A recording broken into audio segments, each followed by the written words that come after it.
ស្បែកដែលស្រស់ស្អាតភ្លឺរលោងនិងគ្មានស្នាមសំប្រារូបមន្តនេះសូមជម្រាបសួរនិងស្វាគមន៍បងប្អូនទស្សនិកជនដែលចូលមកទស្សនាវីដេអូថែរក្សាសម្រស់និងសុខភាពបែបធម្មជាតិថ្ងៃនេះខ្ញុំនឹងបង្ហាញបងប្អូននៅរូបមន្តងាយៗដែលអាចធ្វើឲ្យស្បែករបស់បងប្អូនសោកខ្ចីមករលោងស្អាតឥតខ្ចោះ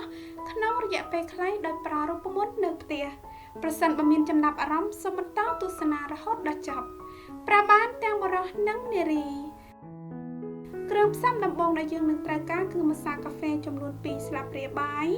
បងប្អូនអាចប្រើម្សៅកាហ្វេប្រភេទផ្សេងទៀតដែលបងប្អូនមាន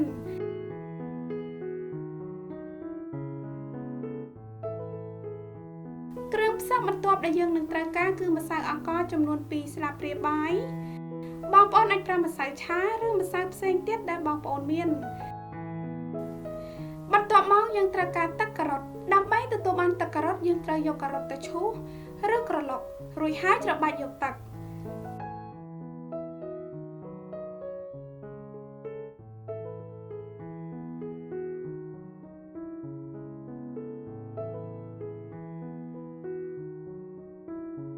ឥឡូវនេះសូមដាក់ទឹកការ៉ុតចំនួន2ស្លាបព្រាបាយ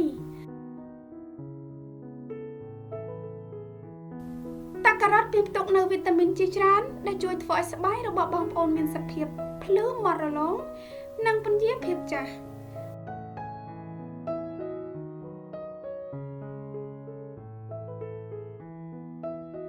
បន្ទាប់មកយើងត្រូវការទឹកក្រូចឆ្មាចំនួន2ស្លាបព្រាបាយ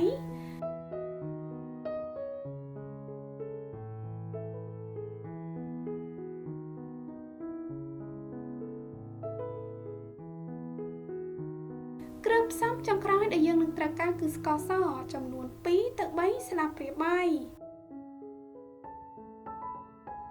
សូមកូរច្របល់គ្រឿងផ្សំទាំងអស់ឲ្យបានសព្វចូលគ្នាល្អ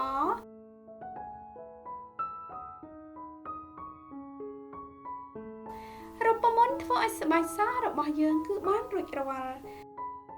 សូមម៉ាស្សាថ្នមៗនៅលើផ្ទៃមុខដៃជើងនិងនៅលើផ្នែកណាមួយនៃរាងកាយដែលបងប្អូនចង់ទទួលបានស្បែកសស្អាត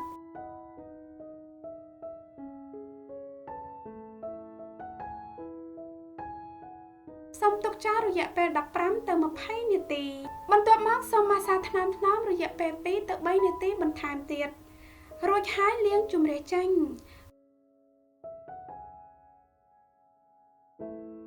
កុំភ្លេចលាបឡេឬក្រែមផ្ដល់សំណើមផងណាបងប្អូនសម្រាប់លទ្ធផលកាន់តែប្រសើរសូមប្រើរូបមន្តនេះ2ទៅ3ដងក្នុងមួយសប្តាហ៍បងប្អូននឹងទទួលបានស្បែកដែលភ្លឺថ្លាមាត់រលោងនិងគ្មានស្នាមទៀតទេ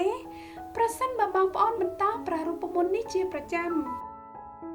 សង្ឃឹមថាបងប្អូនជឿចិត្តវីដេអូនេះប្រសិនបើមានសំណួរឬយោបល់សូមសរសេរ comment ខាងក្រោមសូមជួយចុច like និងចុច subscribe YouTube Channel និង Facebook Page របស់នាងខ្ញុំផងណាសូមអរគុណដល់បងប្អូនទាំងអស់គ្នាដែលចូលចិត្តនិងតែងតែគាំទ្រទស្សនាវីដេអូរបស់ខ្ញុំនឹងជួបបងប្អូននៅវីដេអូបន្ទាប់ទៀតសូមជម្រាបលាបាយបាយ